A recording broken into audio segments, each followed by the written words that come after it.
Shalom saudara pendengar saudara rohani yang dikasihi Tuhan Yesus Kristus. Selamat datang di Renungan Rohani malam hari ini. Selamat malam, saya berdoa agar saudara sehat selalu. Semoga Roh Kudus hadir di tengah kita saat ini. Sebelum kita mulai renungan malam ini, marilah kita bersama-sama berdoa. Bapa kami yang di surga, Bapa di dalam nama Tuhan Yesus Kristus, kami sungguh mengucap syukur, ya Tuhan, oleh karena Engkau sangat baik buat kami. Engkau ada bersama kami dan menopang hidup kami di siang hari dan di malam hari. Engkau ada bersama-sama dan menyertai kami. Tuhan, kami memuji dan bersyukur kepadamu pada malam hari ini, kami masih bisa berkumpul di rumah kami yang kecil ini. Tuhan, saat ini kami hendak mendengarkan firman-Mu. Berilah pengetahuan dan bimbinglah hamba-Mu ini agar apa yang Engkau firmankan dapat bekerja sesuai kehendak-Mu. Buat kami jemaat-Mu, bukalah hati dan pikiran kami untuk mendengar dan menerima firman-Mu. Kiranya firman-Mu ini dapat menjadi berkat bagi kami. Berbicaralah Tuhan, kami sudah siap menerima firman-Mu. Di dalam nama Tuhan Yesus Kristus kami berdoa dan mengucap syukur. Amin. Sahabat saudara rohani, pembacaan ayat emas Alkitab renungan kita malam hari ini. Nats pilihan kita adalah, jika kamu tidak bertobat dan menjadi seperti anak kecil ini, kamu tidak akan masuk ke dalam kerajaan surga. Tertulis dalam kitab Matius 18 ayat 3, kata kunci renungan pada malam ini adalah permainan anak-anak, dan bacaan kita pada malam ini terambil dari kitab Matius 18 ayat 1 sampai dengan ayat 11. Pada waktu itu datanglah murid-murid itu kepada Yesus dan bertanya, "Siapakah yang terbesar dalam kerajaan sorga?" Maka Yesus memanggil seorang anak kecil dan menempatkannya di tengah-tengah mereka lalu berkata, "Aku berkata kepadamu, sesungguhnya jika kamu tidak bertobat dan menjadi seperti anak kecil ini, kamu tidak akan masuk ke dalam kerajaan sorga. Sedangkan barang siapa merendahkan diri dan menjadi seperti anak kecil ini, dialah yang terbesar dalam kerajaan sorga. Dan barang siapa menyambut seorang anak seperti ini dalam namaku, ia menyambut aku. Tetapi barang siapa menyesatkan salah satu dari anak-anak kecil ini yang percaya kepadaku, lebih baik baginya jika sebuah batu kilangan diikatkan pada lehernya lalu ia ditenggelamkan ke dalam laut. Celakalah dunia dengan segala penyesatannya. Memang penyesatan harus ada, tetapi celakalah orang yang mengadakannya. Jika tanganmu atau kakimu menyesatkan engkau, penggalah dan buanglah itu. Karena lebih baik bagimu masuk ke dalam hidup dengan tangan kudung atau timpang daripada dengan utuh kedua tangan dan kedua kakimu dicampakkan ke dalam api kekal. Dan jika matamu menyesatkan engkau, cungkillah dan buanglah itu. Karena lebih baik bagimu masuk ke dalam hidup dengan bermata satu daripada dicampakkan ke dalam api neraka dengan bermata dua. Ingatlah, jangan menganggap rendah seorang dari anak-anak kecil ini. Karena aku berkata kepadamu, ada malaikat mereka di sorga yang selalu memandang wajah Bapa-Ku yang di sorga. Karena anak manusia datang untuk menyelamatkan yang hilang. Terambil dari kitab Matius 18 ayat 1 sampai dengan ayat 11. Topik dari ayat emas renungan kita adalah iman bersinar paling terang di dalam diri mereka yang berhati kanak-kanak. Mari kita mulai renungan malam kita. Untuk memulai hal baik, serahkanlah segala sesuatu hanya kepada Tuhan. Mari kita mulai segmen kisah inspiratif. Sesudah badai yang mengejutkan menyelimuti Timur Tengah dengan salju, sebuah foto pada surat kabar memperlihatkan 4 orang laki-laki bersenjata sedang tersenyum. Digambarkan mereka sedang membuat manusia salju di sisi luar dinding markas militer yang sudah rusak. Cuaca musim dingin juga menyebabkan dibatalkannya aksi protes dan ditundanya perdebatan mengenai persoalan-persoalan parlementer yang sangat penting. Para laki-laki yang mengenakan jubah panjang dan para wanita yang mengenakan gaun hitam tradisional dengan penutup kepala tampak sedang bermain-main di salju. Ada sesuatu di dalam salju yang membuat sifat kanak-kanak dalam diri kita menyeruak keluar. Dan ada bagian Injil yang menganjurkan kita untuk menanggalkan sikap permusuhan, perasaan mementingkan diri sendiri, serta untuk memiliki sikap rendah hati dan iman seperti seorang anak kecil. Pada saat Yesus ditanya, "Siapakah yang terbesar dalam kerajaan surga?" Dia kemudian memanggil seorang anak kecil dan berkata, "Jika kamu tidak bertobat dan menjadi seperti anak kecil ini, kamu tidak akan masuk ke dalam kerajaan surga." Ada yang mengatakan bahwa usia menghilangkan imajinasi, harapan, dan berbagai kemungkinan yang dapat kita lakukan. Dengan bertambahnya usia, kita menjadi semakin mudah berkata, "Itu tidak mungkin terjadi." Tetapi dalam alam pikiran seorang anak, Allah bisa melakukan apapun. Iman seperti anak kecil yang dipenuhi oleh kekaguman dan kepercayaan akan Allah membuka kunci pintu ke dalam kerajaan surga. Tuhan tidak menghendaki anak-anak hilang. Matius 18 ayat 14 berkata, "Demikian juga Bapamu yang di sorga tidak menghendaki supaya seorang pun dari anak-anak ini hilang." Anak-anak merupakan harta yang sangat penting bagi keluarga. Karena anak itu adalah harta yang harus dijaga, maka orang tua pun berusaha keras untuk menjaga, melindungi dan mendidiknya agar kelak bisa menjadi kebanggaan bagi keluarga dan memulihkan Tuhan. Jika memang anak itu adalah harta yang berharga, maka setiap orang tua juga akan menjaga dan melindungi agar anak-anaknya tidak seorang pun yang hilang. Hal yang sama juga ditunjukkan dalam bacaan kita hari ini. Allah sangat peduli kepada umat-Nya dan memandang semua manusia sama berharga. Walaupun kita sering melupakannya dan sering melanggar perintah-perintah-Nya, namun Dia tidak pernah melupakan kita umat-Nya. Tuhan tidak ingin ada umat-Nya yang terhilang di belantara dunia ini. Dalam bacaan Injil dikisahkan mengenai seekor domba yang hilang. Sang gembala tidak membiarkan dombanya hilang walaupun hanya seekor. Dikatakan bahwa lebih besar kegembiraannya ketika ia menemukan yang seekor tersebut daripada 99 ekor yang tidak tersesat itu. Di akhir dari Injil Yesus berkata, "Demikian juga Bapamu yang di sorga tidak menghendaki supaya seorang pun dari anak-anak ini hilang." Hal ini menunjukkan bahwa Allah Bapa tidak akan pernah meninggalkan kita semua. Allah selalu peduli dan berusaha supaya kita semua berada dalam perlindungan-Nya. Karena kasih-Nya yang begitu besar, Allah rela mengutus Putra Tunggal-Nya yakni Yesus Kristus untuk menghimpun, menuntun, dan membimbing kita semua anak-anak-Nya agar selalu berada pada jalan kebenaran dan keselamatan-Nya. Nas hari ini menginspirasi kita agar kita pun harus berusaha terus menjaga anak-anak kita dari ketersesatan.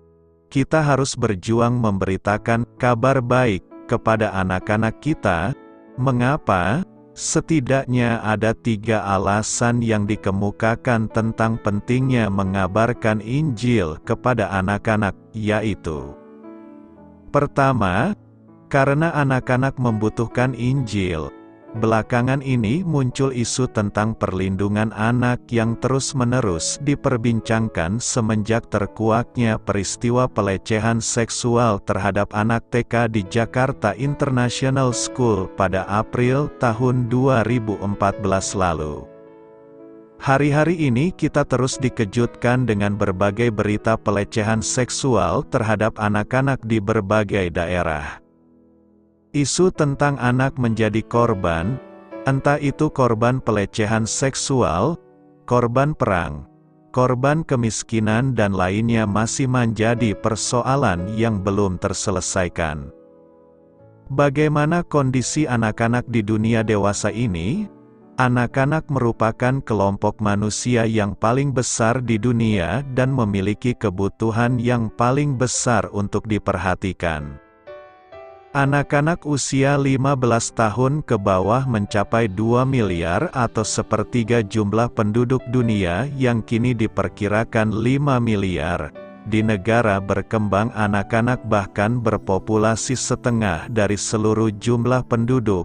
Usia 15 sampai 26 mencapai 26%. Pada dekade berikutnya akan lahir 1 miliar bayi di dunia di tengah keluarga yang sangat miskin. Anak-anak di dunia menghadapi resiko penderitaan yang tertinggi di dunia. Lebih dari 91 juta balita mengalami busung lapar. 134 juta anak tidak dapat mengecap bangku sekolah. 15 juta anak menjadi yatim atau piatu akibat AIDS. 171 juta anak terpaksa jadi pekerja anak dalam situasi yang sangat buruk. 1 atau 3 anak-anak di dunia tinggal di rumah di mana mereka sekamar harus bersama dengan lebih dari 5 orang. 376 juta anak menggunakan air yang tidak bersih.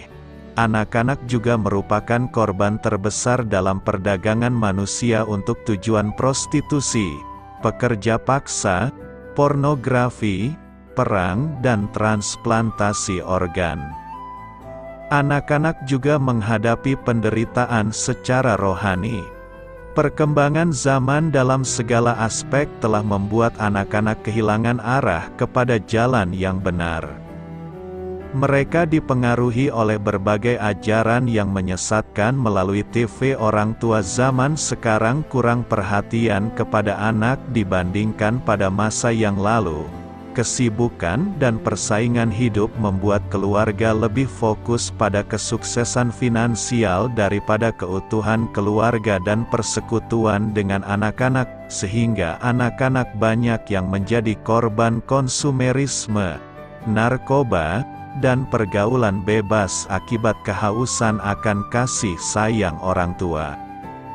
Melihat fakta dan kenyataan di atas, maka jelas yang sangat dibutuhkan anak-anak adalah kabar sukacita, good news, atau Injil. Oleh sebab itu mengabarkan Injil bukan hanya sekedar memberitakan tentang Yesus sebagai Tuhan dan Juru Selamat secara verbal saja. Apa yang harus dilakukan oleh gereja dan sekolah Kristen? Kita harus membela anak-anak, lebih memperhatikan kondisi dan kebutuhan anak-anak secara holistik. Injil diberitakan secara utuh dan holistik kepada anak-anak. Kedua, karena memberitakan Injil kepada anak-anak menyenangkan hati Tuhan Yesus. Kalau kita memperhatikan perikop tentang Yesus memberkati anak-anak yang tercatat dalam Injil Matius 19 ayat 13-15, Markus 10 ayat 13-16, dan Lukas 18 ayat 15-17, maka kita akan mendapati bahwa Yesus berada di tengah-tengah pelayanan yang cukup melelahkan karena mengajar, mengusir setan, menyembuhkan orang sakit dan terus melakukan perjalanan kemana-mana untuk memberitakan kerajaan Allah. Ia sudah melakukan banyak perjalanan. Dalam Matius 19 ayat 1 dan Markus 10 ayat 1 dijelaskan bahwa Yesus sudah melakukan perjalanan dari Galilea ke Yudea di daerah seberang sungai Yordan dan di tengah rencana Yesus menuju Yerusalem. Di tengah situasi yang demikian lelah dan padat dengan pelayanan, ada orang yang membawa anak-anak kecil untuk diberkati dan didoakan Yesus. Dalam catatan Lukas 18 ayat 15 dikatakan, "Datanglah orang-orang membawa anak-anaknya yang kecil kepada Yesus." Ini berarti yang bawa kebanyakan tentulah orang tua atau ibu anak-anak tersebut sendiri. Tidak heran kalau murid-murid melarang dengan memarahi mereka yang mendekati Yesus, sebab mereka ingin agar Yesus tidak diganggu oleh anak-anak kecil. Barangkali ada yang sedang menangis, menyusui, ingusan atau ngompol dengan pakaian yang kotor dan bau. Kita tidak tahu bagaimana murid-murid memarahi orang-orang itu yang kemungkinan besar ibu-ibu. Kalau bapak-bapak mungkin mereka tidak berani memarahinya. Mungkin mereka bilang, "Hai, ngapain bawa anak-anak ke sini? Ribut sekali dan mengganggu guru kami. Pergi, pergi." Guru kami tidak mau diganggu anak-anak. Bagaimana tanggapan Yesus? Apakah ia berterima kasih pada murid-muridnya? Tidak. Yesus bahkan berbalik memarahi mereka dan mengizinkan anak-anak itu datang. Yesus berkata, "Biarkanlah anak-anak itu. Janganlah menghalang-halangi mereka datang kepadaku." Betapa baiknya dan senangnya Yesus menerima anak-anak. Ia tidak peduli dengan kelelahan dan kesibukannya dalam pelayanan. Ia tidak merasa terganggu dengan anak-anak. Sebaliknya, ia menyediakan waktu bagi anak-anak dan sangat senang menerima mereka. Sudahkah kita menyenangkan hati Tuhan Yesus dengan membawa anak-anak kita mengenal Tuhan Yesus dan kebenaran firman Tuhan? Dalam Ulangan 6 ayat 6-7 firman Tuhan memerintahkan setiap orang tua yang percaya agar mereka mengajarkan berulang-ulang kepada anak-anak mereka tentang perbuatan Allah yang ajaib dalam membebaskan orang Israel agar anak-anak mereka mengenal Allah. Demikian juga kita melihat reaksi Yesus yang sangat senang jika ada orang tua yang membawa anak-anaknya kepada Yesus. Betapa senangnya. Ketiga, karena Yesus memandang kualitas anak-anak yang sangat berharga. Mari kita lihat bagaimana pandangan kita tentang anak-anak. Pada umumnya kita menganggap remeh terhadap anak-anak, bahkan menilai anak-anak secara negatif. Ada apa dengan anak-anak? Siapakah anak-anak di mata Tuhan? Siapakah anak-anak di mata gereja, guru, orang tua dan orang dewasa lainnya?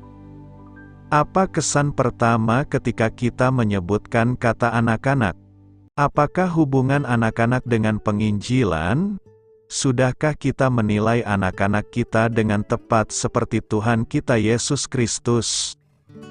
Jika kita salah, maka seluruh perilaku dan tindakan kita terhadap anak akan berbeda.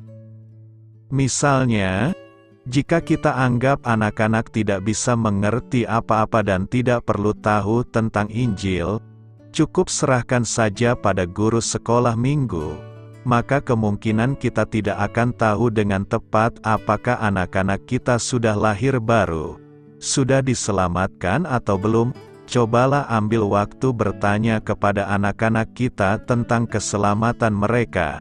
kita akan tahu bahwa anak-anak perlu sekali diberitakan Injil dengan jelas sehingga mereka yakin dan tahu akan keselamatan di dalam Tuhan Yesus. Yesus menyebutkan identitas anak-anak sebagai orang-orang yang seperti itulah yang empunya kerajaan sorga. Dalam Markus 10 ayat 15 Yesus mengatakan, "Aku berkata kepadamu, sesungguhnya barang siapa tidak menyambut kerajaan Allah seperti anak kecil, ia tidak akan masuk ke dalamnya." Lalu Yesus memeluk mereka, memberkati mereka dan berdoa bagi mereka. Di sini kita melihat Yesus begitu menghargai anak-anak dan memberikan kepada mereka identitas yang sangat tinggi sekali, yaitu orang yang empunya kerajaan sorga, dan sebagai model bagaimana kita harus menyambut kerajaan Allah seperti anak-anak baru bisa masuk ke dalamnya. Bukan itu saja, kalau kita melihat catatan Matius, kita akan temukan anak-anak begitu berharga di mata Tuhan Yesus. Saudara ingin masuk dalam kerajaan Allah, bertobat dan menjadi seperti anak kecil. Saudara ingin jadi yang terbesar dalam kerajaan sorga, rendahkan diri dan menjadi seperti anak kecil. Saudara ingin menyambut Yesus, sambutlah anak kecil. Saudara tidak ingin ditenggelamkan ke laut, janganlah menyesatkan anak kecil. Saudara menganggap rendah anak kecil, ingat ada malaikat di pihak mereka. Mengapa Yesus mengatakan demikian? Apa kualitas yang dimiliki anak-anak? Catherine Caussy menjelaskan aspek spiritual seorang anak sehingga dapat dengan mudah menerima dan percaya Injil.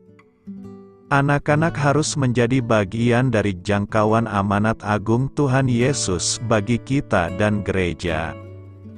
Karena itu, mari kita mulai mengabarkan Injil kepada anak-anak kita, membawa mereka kepada Yesus dan mendoakan mereka senantiasa.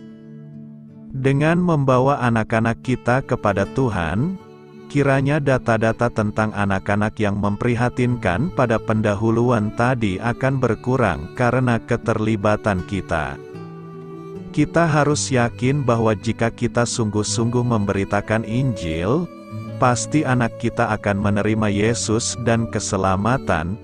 Yang lebih indah lagi, bila mereka sejak kecil sudah percaya, berarti mereka memiliki waktu yang sangat panjang untuk bersaksi dan melayani Tuhan. Yang lebih-lebih indah lagi, jika kita nanti meninggalkan dunia ini dan berkumpul di surga lengkap sekeluarga dengan anak-anak kita. Allah menghendaki pertobatan kita. Tema yang akan kita renungkan adalah Allah menghendaki pertobatan kita. Tuhan begitu mengasihi kita sehingga ketika kita tersesat, Dia akan meninggalkan yang lain untuk mencari kita. Yang tidak sesat tidak perlu perhatian lebih, yang tersesat yang justru perlu perlakuan khusus dan penjangkauan yang khusus. Tuhan tidak mencari karena prestasi rohani kita. Tuhan tidak mencari karena kita sudah melakukan banyak hal untuk Dia. Cara dunia memberikan penghargaan karena prestasi dan kehebatan, ini semua adalah pengertian yang sangat berbeda dari pengertian pengampunan Tuhan. Tidak satu pun manusia yang diampuninya karena prestasi rohani. Bahkan tidak satu pun yang diampuninya karena potensi yang dimiliki untuk mengembangkan gereja. Tuhan tidak melihat itu.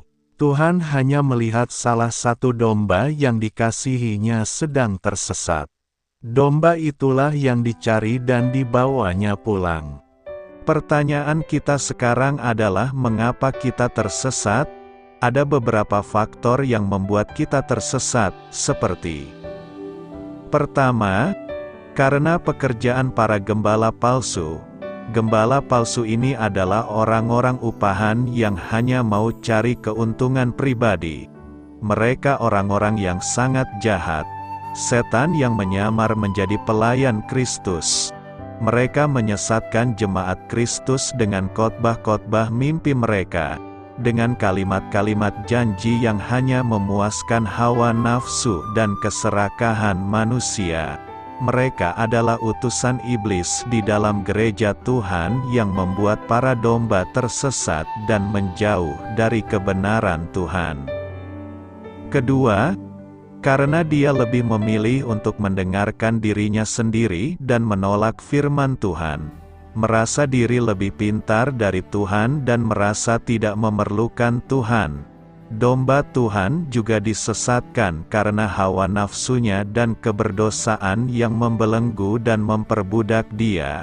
Yang manapun penyebab dombanya tersesat, Tuhan tetap mencari dombanya itu dan memanggil dia pulang. Ketiga, karena kita menjauhi Tuhan dan persekutuan dengan umat percaya, setiap orang yang menjauhi Tuhan, menjauhi persekutuan, menjauhi kebenaran firman, menjauhi kehidupan doa yang intim dengan Tuhan, dia sedang terhilang. Celakalah orang yang terhilang tetapi dia tidak sadar kalau dia sedang terhilang. Diberkatilah orang yang sadar dia sedang hilang, dan kegelisahan hatinya akhirnya membuat dia kembali kepada panggilan Sang Gembala yang sedang mencari dia. Dalam perikop khotbah minggu ini kita akan belajar 3 perkara penting mengenai bagaimana Yesus menghendaki pertobatan kita, yakni: pertama, Yesus mencari kita yang tersesat. Yesus bukan sekedar Tuhan yang menghukum yang tersesat. Yesus bukan sekedar Tuhan yang menolak orang-orang yang tersesat, tetapi Yesus mencari yang tersesat. Hal ini dapat dilihat dalam Yehezkiel 34 ayat 16, "Yang hilang akan kucari, yang tersesat akan kubawa pulang, yang luka akan kubalut, yang sakit akan kukuatkan, serta yang gemuk dan yang kuat akan kulindungi. Aku akan menggembalakan mereka sebagaimana seharusnya." Tidak ada gembala yang akan membiarkan dombanya tersesat. Domba yang hilang itu menyingkapkan karakter pemiliknya yang penuh kasih. Baik domba yang tersesat maupun tidak mendatangkan karakter orang-orang zaman sekarang yang baik dan jahat. Akan tetapi di dalam Allah keduanya membutuhkan keselamatan karena di hadapan Allah tidak ada manusia yang baik, dan pada dasarnya sudah mati. Kedua, Yesus bergembira ketika menemukan yang tersesat. Pada ayat yang ke-13, "Dan aku berkata kepadamu, sesungguhnya jika ia berhasil menemukannya, lebih besar kegembiraannya atas yang seekor itu daripada atas yang ke-99 ekor yang tidak sesat." Sukacita itu sama dengan sukacita pemilik domba yang telah menemukan dombanya kembali, dan setibanya di rumah ia memanggil sahabat-sahabat dan tetangga-tetangga serta berkata kepada mereka, "Bersukacitalah bersama-sama dengan aku, sebab dombaku yang hilang itu telah kutemukan." Jadi Yesus bergembira untuk menemukan yang tersesat. Dari hal ini dapat diketahui bahwa sukacita Allah yang paling besar, yaitu ketika seorang bertobat. Sukacita yang paling besar bagi Allah adalah ketika seorang berdosa tinggalkan dosanya dan kembali ke jalan yang benar. Allah yang bersuka cita melihat kita bertobat. Ketiga, Yesus tidak menghendaki kita tersesat. Pada ayat yang ke-14 dikatakan demikian juga Bapamu yang di sorga tidak menghendaki supaya seorang pun dari anak-anak ini hilang. Allah sungguh memberikan anugerahnya kepada mereka yang tersesat. Supaya kita tidak sesat, maka Yesus memberi kita firman-Nya dan Roh Kudus. Itu sebabnya Alkitab berkata, "Kamu sesat jika kamu tidak mengerti kuasa Allah." Artinya adalah jika kita tidak mau dipimpin oleh Roh Kudus. Karena Alkitab berkata, bila kita dipenuhi oleh Roh Kudus, kita akan menerima kuasa dan menjadi saksiku. Yesus tidak menghendaki kita tersesat, maka Ia memberi firman dalam hidup kita. Ia memberi kuasa Roh Kudus dalam hidup kita. Kalau kita sudah dipenuhi oleh firman dan kita sudah dipenuhi oleh kuasa Roh Kudus, tidak ada alasan lagi buat kita supaya kita tersesat sebab firman tuntun langkah kita, Roh Kudus membimbing jalan kita. Sehingga sesukar apapun jalan kita pasti akan melihat kemenangan. Renungkan, apa yang hendak kita renungkan saat ini? Pertama, segeralah bertobat. Pertobatan adalah perubahan pikiran, perubahan dalam cara berpikir. Kata pertama yang dikhotbahkan oleh Yesus adalah bertobat. Ini adalah kata kunci di dalam pemberitaan Injil. Markus 1 ayat 15, Yesus memulai pelayanannya dengan kata-kata, "Bertobatlah, sebab kerajaan surga sudah dekat." Ditegaskan lagi dalam Lukas 5 ayat 23, "Aku datang bukan untuk memanggil orang benar, tetapi orang berdosa, supaya mereka bertobat." Allah memerintahkan kita untuk bertobat karena Ia tidak ingin ada satu pun di antara kita yang binasa. Jika kita tidak bertobat, maka kita akan binasa. Allah sangat bermurah hati dan sangat sabar. Ia memberi kita waktu untuk bertobat karena Ia menghendaki agar setiap manusia mendapat kesempatan untuk bertobat. Kedua, jadilah gembala yang baik, bukan gembala upahan. Allah tidak sembarangan melantik para pelayan Tuhan. Ada yang benar-benar dilantik dan dekat dengan Allah, namun ada pula yang hanya sekedar menjadi gembala upahan. Menjadi gembala upahan, karena dari mulanya tidak menjalin hubungan baik dengan Allah. Seorang gembala yang baik akan benar-benar meninggalkan 99 ekor dombanya yang tidak tersesat, dan mencari satu saja dombanya yang terhilang. Perhatikan, hanya demi satu dombanya yang terhilang ia siap menempuh berbagai rintangan demi mendapatkan kembali seekor dombanya. Akan tetapi ini bukanlah perbuatan gegabah. Ia sudah memastikan keamanan 99 ekor dombanya dan pasti akan pergi untuk menemukan dombanya yang hilang. Ia tidak menunda dengan berbagai alasan untuk mencari yang hilang. Ini adalah sebuah perbuatan dengan sifat segera dilaksanakan. Sungguh ini adalah teladan baik yang diberikan Tuhan Yesus untuk menggambarkan keberadaan gembala-gembala yang dilantik oleh Tuhan. Baiklah, dalam jemaat Tuhan dimunculkan gembala-gembala bagi kawanan domba, yang tidak menunda untuk mencari yang terhilang, dan tidak melalaikan kawanan, tetapi yang sungguh menyediakan hati, jiwa dan akal budi untuk dipakai Allah mencari dan menemukan yang terhilang. Ketiga, Tuhan tidak mau kehilangan kita. Tuhan sangat sayang kepada kita dan Tuhan gak mau kehilangan kita. Itu adalah bukti juga kalau Tuhan sangat sayang dan peduli sama kita. Tuhan Yesus sangat sayang dan peduli sama kita.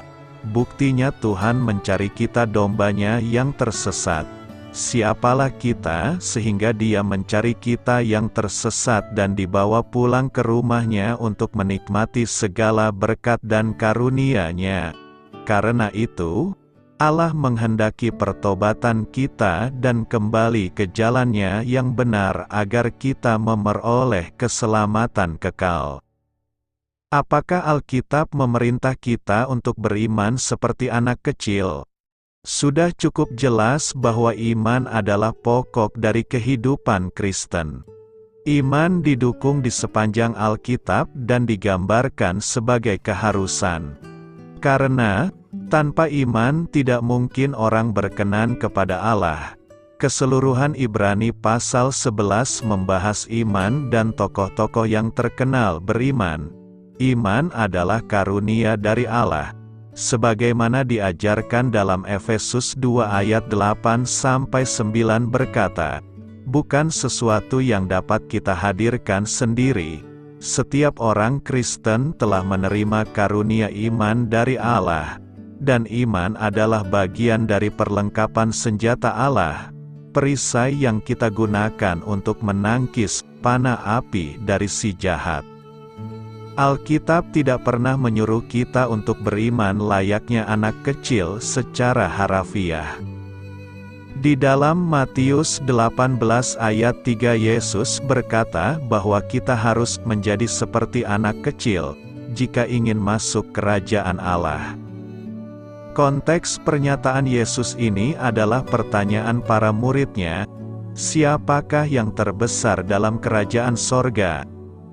Sebagai respon, Yesus memanggil seorang anak kecil dan menempatkannya di tengah-tengah mereka lalu berkata, Aku berkata kepadamu, sesungguhnya jika kamu tidak bertobat dan menjadi seperti anak kecil ini, kamu tidak akan masuk ke dalam kerajaan sorga. Sedangkan barang siapa merendahkan diri dan menjadi seperti anak kecil ini, dialah yang terbesar dalam kerajaan sorga. Dan barang siapa menyambut seorang anak seperti ini dalam namaku, ia menyambut aku. Jadi, ketika para muridnya berusaha mencari tahu apa yang membuat seorang besar di surga, Yesus memberikan wawasan yang baru. Cara untuk naik adalah dengan turun. Kerendah hatian disyaratkan. Yesus menasihati para muridnya untuk menambahkan kerendahan hati pada iman mereka. Mereka yang dengan sukarela mengambil posisi terendah adalah yang terbesar menurut sudut pandang surgawi. Seorang anak kecil tidak mempunyai ambisi, kesombongan, dan keangkuhan sehingga cocok menjadi teladan bagi kita. Anak kecil pada umumnya rendah hati dan mudah diajar. Mereka tidak cenderung sombong atau munafik. Kerendahan hati adalah kebajikan yang diberkati oleh Allah. Sebagaimana diajarkan Yakobus, rendahkanlah dirimu di hadapan Tuhan, dan Ia akan meninggikan kamu. Walaupun iman tidak disebut dalam Matius 18 ayat 1-5, kita mengetahui bahwa seseorang tidak masuk surga hanya karena rendah hati, melainkan melalui iman dalam Anak Allah. Mungkin iman yang rendah hati dan sederhana dapat disebut sebagai iman seperti anak kecil. Ketika Yesus ingin memberkati para anak kecil, Ia berkata, "Biarkan anak-anak itu datang kepadaku, jangan menghalang-halangi mereka, sebab orang-orang yang seperti itulah yang empunya kerajaan Allah. Aku berkata kepadamu, sesungguhnya barang siapa tidak menyambut kerajaan Allah seperti seorang anak kecil, ia tidak akan masuk ke dalamnya." Bagaimana cara seorang anak menerima kado? Tentunya dengan keterbukaan, kejujuran, dan kesenangan. Sama halnya sukacita sejati itu seharusnya menandai iman kita ketika kita menerima karunia Allah melalui Kristus. Namun, anak kecil mudah ditipu dan disimpangkan. Kadang mereka gagal menyadari kebenaran dan sebaliknya tertarik pada mitos dan hayalan. Bukan itu yang dimaksud oleh iman seperti anak kecil. Yesus meninggikan gambaran iman yang rendah hati dan jujur pada Allah, dan Ia menggunakan kepolosan anak kecil sebagai ilustrasinya. Demi mencontoh iman anak-anak, kita harus mempercayai Allah sebagaimana tertulis dalam firman-Nya. sama seperti anak kecil mempercayai ayah jasmani mereka, kita harus percaya bahwa Bapamu yang di sorga, Ia akan memberikan yang baik kepada mereka yang meminta kepadanya. Jangan menganggap rendah anak kecil. Matius 18 ayat 10, ingatlah, jangan menganggap rendah seorang dari anak-anak kecil ini, karena aku berkata kepadamu, ada malaikat mereka di sorga yang selalu memandang wajah Bapa-Ku yang di sorga. Anak kecil martabatnya sama dengan orang dewasa. Tidak ada alasan untuk menghina dan merendahkan anak kecil. Tuhan menciptakan manusia sama di hadapan-Nya, tanpa membedakan anak kecil dan dewasa. Sejatinya, orang dewasa haruslah melindungi dan menjaga anak-anak kecil. Seorang anak kecil merasa tenang kala bermain orang tua ada di dekatnya. Sering mereka pun mempertontonkan kemampuan barunya pada orang tuanya. Ekspresi bahagia orang tua memberi semangat pada sang anak. Penjagaan orang tua membuat sang anak pun merasa aman. Bagi Yesus, anak-anak merupakan pribadi yang istimewa juga. Mereka yang menerima anak-anak sama dengan menerima Dia dan yang mengutusnya. Ia mengingatkan untuk tidak menganggap rendah seorang anak. Ia dengan tegas mengingatkan, ingatlah, jangan menganggap rendah seorang dari anak-anak kecil ini. Karena aku berkata kepadamu, ada malaikat mereka di sorga yang selalu memandang wajah Bapa-Ku yang di sorga. Malaikat menjaga anak-anak. Mungkin ketika remaja dan orang muda banyak orang tidak senang dijaga dan diawasi. Orang tua pun sering tidak suka diawasi. Namun kalau kita mau melihat lebih dalam, mereka menjaga karena mereka tidak menginginkan kita mengalami celaka. Tuhan pun menjaga kita karena tidak ingin celaka. Berdasarkan data Komisi Nasional Perlindungan Anak, pada tahun 2013 telah terjadi 1.620 kasus kekerasan terhadap anak, yang terdiri atas kekerasan fisik, 30%, kekerasan emosional, 19%, dan yang tertinggi adalah kekerasan seksual, 51%. Saintistik yang memprihatinkan. Anak-anak yang semestinya dirawat dan ditumbuh kembangkan jadi pribadi unggul, malah jadi korban kekerasan. Berdasarkan data itu, anak-anak telah banyak yang diremehkan dan diperlakukan tidak baik. Yesus mengecam keras orang yang memperlakukan anak kecil secara jahat. Tetapi barang siapa menyesatkan salah satu dari anak-anak kecil ini yang percaya kepadaku, lebih baik baginya jika sebuah batu kilangan diikatkan pada lehernya lalu ia ditenggelamkan ke dalam laut. Kata menyesatkan, skandalizo, berarti menjerat, membuat tersandung, menyebabkan orang meninggalkan jalan yang benar. Yesus serius memperhatikan iman anak kecil sehingga Dia serius menghukum orang yang menyesatkan anak kecil. Yesus sangat menghargai anak kecil dan menentang orang yang merendahkan mereka. Peringatan Yesus itu dalam konteks iman, namun dapat diterapkan secara lebih luas. Banyak orang tua kurang menghargai anak dengan membanding-bandingkan anak dengan anak lain, berfokus pada kesalahan anak, tidak memberi anak kesempatan berbicara atau mengemukakan pendapat, dan sebagainya. Perlakuan semacam ini dapat berdampak buruk, tak kalah dari kekerasan secara fisik. Karena itu, biarlah kasih Yesus di dalam hati kita mengajar kita untuk mengasihi anak-anak seperti Yesus mengasihi mereka. Beritakanlah Injil kepada segala makhluk, hormatilah semua orang. Selamat beristirahat malam dalam kasih setia Tuhan. Doa saya menyertai saudara sekalian. Mari bertumbuh dalam iman bersama saudara rohani.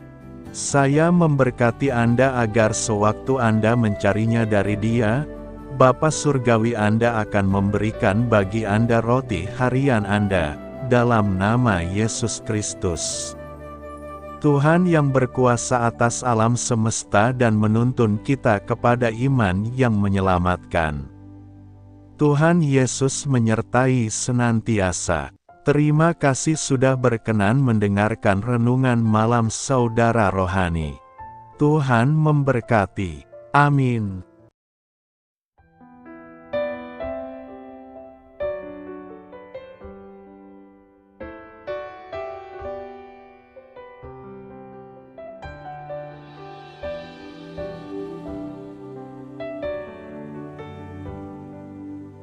Marilah kita renungkan, sahabat saudara rohani, demikianlah renungan firman Tuhan malam hari ini.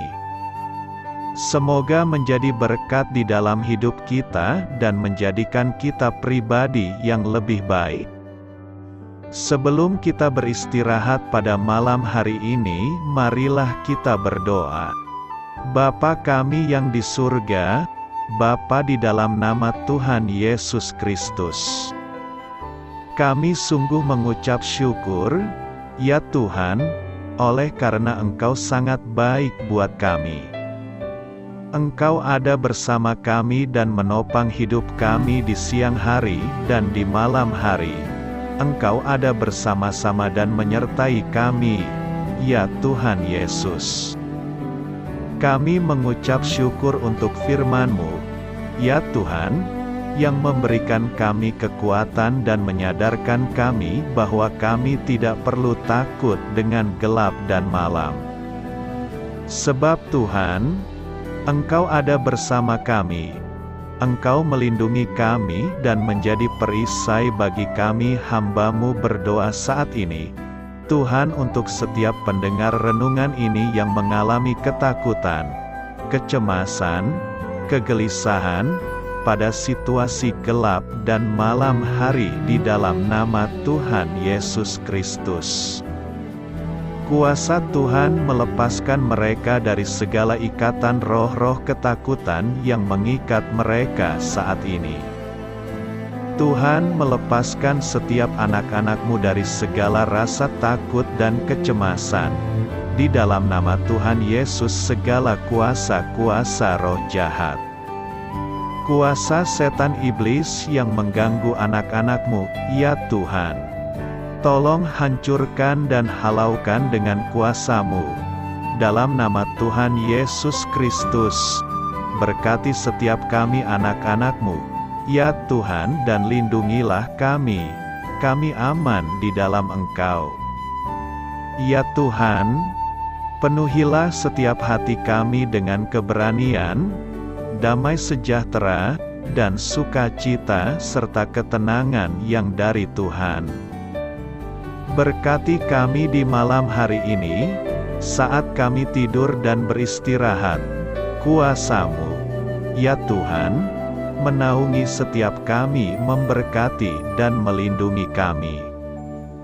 Bangunkanlah kami kembali besok pagi dengan kekuatan yang baru, tubuh yang sehat diberkati Tuhan, dan berkat-berkat yang baru Tuhan sediakan bagi kami. Terima kasih, ya Tuhan, kami sungguh mengucap syukur untuk firman-Mu yang menguatkan kami. Dalam nama Tuhan Yesus Kristus Juru Selamat kami, Bapa kami yang baik, kami mengucap syukur dan berdoa haleluya. Amin. Biarlah firman Tuhan menjadi pengingat untuk kita semua, bahwa tuntunan dari Roh Kudus akan selalu memberi jalan keluar bagi setiap permasalahan hidup kita, dan memberi kedamaian di hati kita. Amin. Sampai jumpa di renungan malam saudara rohani berikutnya.